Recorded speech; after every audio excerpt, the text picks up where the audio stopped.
मंत्री जी, राजनीति काफी चढ़ गई है। राम गोपाल आपके ऊपर पलटवार करके बोल रहे हैं कि योगी आदित्यनाथ जिस तरह से AK शर्मा को एक लंबे समय तक दूर रखे सत्ता के और मंत्री बनाने से, कहीं ऐसा ना हो कि दारा सिंह चौहान और ओम प्रकाश राजभर के साथ भी ऐसी ही बात हो जाए, क्योंकि यह मानव प्रवृत्ति है। हमें चिंता नहीं उनकी, उन्हें चिंता हमारी है। सत्ता में थे उस समय तूती बाजती थी राम गोपाल जी की, शिवपाल जी की, अखिलेश जी की। तब उस समय नाई गोंड पाल प्रजापति राजभर चौहान बिंद केवट मल्ला आर्य कर्कवंशी बंजारा बहेलिया खंगार जोल्हा दुनिया अंसारी साईं दर्जी फकीर, इनकी चिंता उस समय नहीं थी। घोसी का चुनाव आया है तो अब चिंता सता रही है।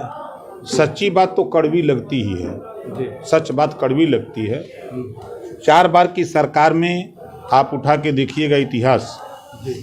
पहली बार माननीय मुलायम सिंह यादव जी मुख्यमंत्री बने तो भारतीय जनता पार्टी के समर्थन सहयोग से बने।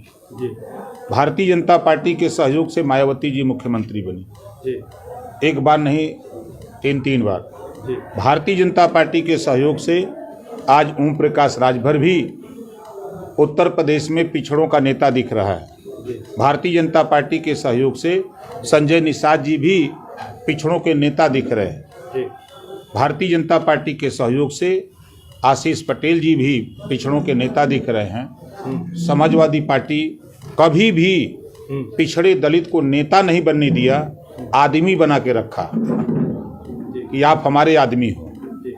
अभी तक जो गाँव में चर्चा होती है, शादी विवाह जब होते हैं तो महिलाओं के पुरुष आदमी होते हैं और समाजवादी पार्टी में तो आदमी को अपना आदमी बनाते हैं।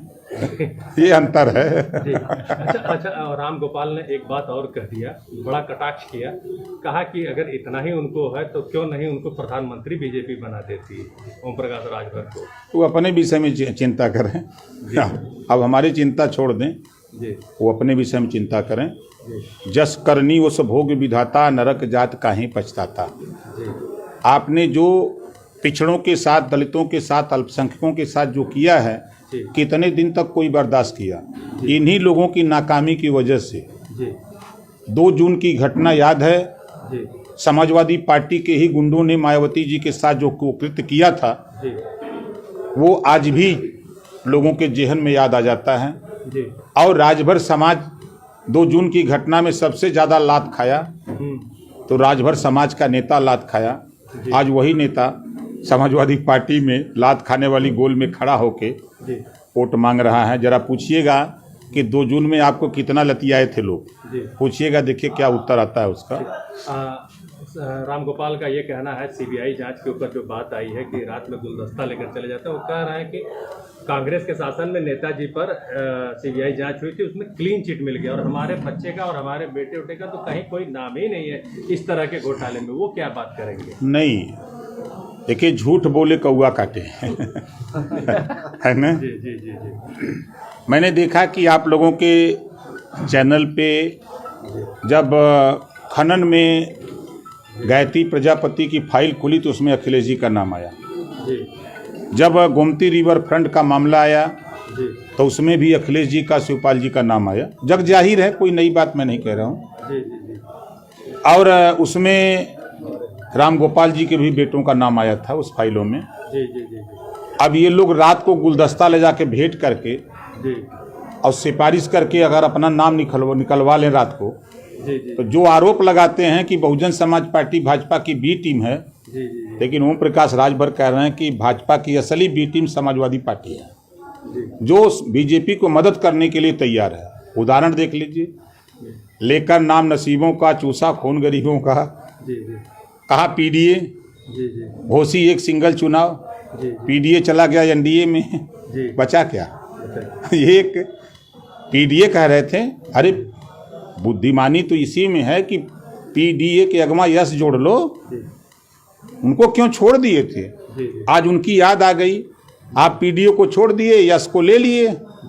हम विरोधी नहीं हैं, लेकिन ये जरूर कह रहा हूं कि आपने जो फार्मूला दिया वो फार्मूला भारतीय जनता पार्टी के साथ खड़ा हो गया। चाहे ओम प्रकाश राजभर हों, चाहे दारा चौहान जी हों, चाहे संजय निषाद जी हों, चाहे अनुप्रिया पटेल जी हों, चाहे कोई भी, इन लोगों की नाकामी की वजह से अति पिछड़ा दलित बड़ी संख्या में भारतीय जनता पार्टी के साथ चला गया। शिवपाल को लेकर आपने एक बड़ी बात कह दी कि अखिलेश तो उन पर विश्वास नहीं करते हैं। एक महिलाओं वाली आपने बात कही, क्या है वो? नहीं, देखिए, सच्चाई ये है कि जब आपने देखा होगा कि जब बंगला अलॉट हुआ शिवपाल जी को 22 के चुनाव के समय बंगला अलॉट हुआ, सुरक्षा मिली, तो सदन के अंदर अखिलेश जी ने कहा कि ये बीजेपी के लिए काम करते हैं। कहा था ना। और आज भी वो बंगला और सिक्योरिटी आज भी है। तो कैसे विश्वास अखिलेश जी करेंगे? क्या जिताने के लिए आ गए हैं क्या घोषी में?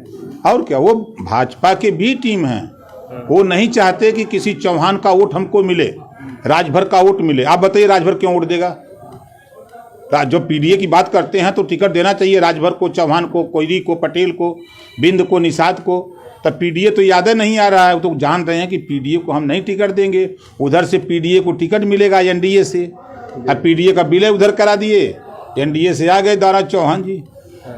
मुझे बड़ी मजा आता है, यही सपाई लोग जब वो बीजेपी से छोड़ के सपा में आए, एक भी शब्द सपाइयों ने नहीं कहा कि बीजेपी से छोड़ के क्यों आए, ये दल बदलू हैं। मैं भी साथ में था, एक बार भी नहीं बोला सपाइयों ने।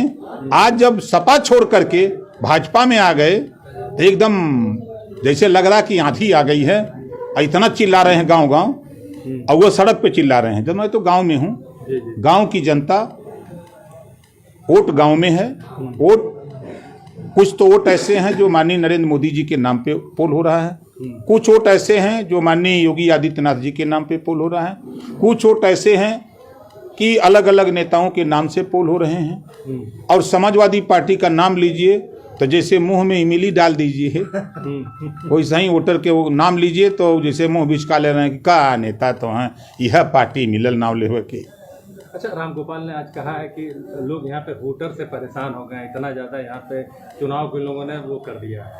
समाजवादी पार्टी की सरकार थी तो 125 राज्य मंत्री बना दिया था। अब परसेंटेज उसमें देखेंगे तो 70 से ज़्यादा खाली मैनपुरी से थे, मैनपुरी इटावा के राज्य मंत्री बनाए गए, 70 वहीं के। तब मऊ याद नहीं आया, घोसी के नेता याद नहीं आए, बलिया के नेता याद नहीं आए, बनारस के नेता या पूर्वांचल के नहीं याद आए। 70% राज्य मंत्री मैनपुरी से बनाया गया है। रामगोपाल जी से कहिएगा कि वो सूची जारी करें, शिवपाल जी से भी कहूँगा कि वो सूची जारी करो जो आपने राज्य मंत्री सरकार द्वारा मनोनीत आपने राज्य मंत्री बनाया था। सबसे ज़्यादा संख्या बनारस की थी, मऊ की थी, घोसी की थी कि मैनपुरी की थी? ये सवाल जरूर उनसे पूछिएगा, वो सूची जारी करें। तो प्रधानमंत्री बनने जा रहे हैं आपका कि अरे हम तो चाँद पर जा रहे हैं।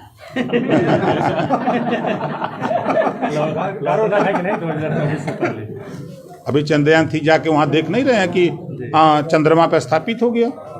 अब वहाँ से वो अपना भेज रहा है कि आओ यहाँ जो है तैयारी करो। आप हमारे वैज्ञानिक लोग चापे हुए हैं और यहाँ आश्वासन दे रहे हैं घबराओ नहीं, चाँद पे जमीन, चाँद पे आपको सब कुछ मिलेगा। अब सैर करो चाँद की। वो एक सैर का दुआ कहते हैं कोई कवि कि जमीन पे क्या रखना है, चलो चाँद पर। चाँद पे चल रहे हैं। अब नहीं देख रहे हैं, आपको तो दिखाई रहे हैं सब।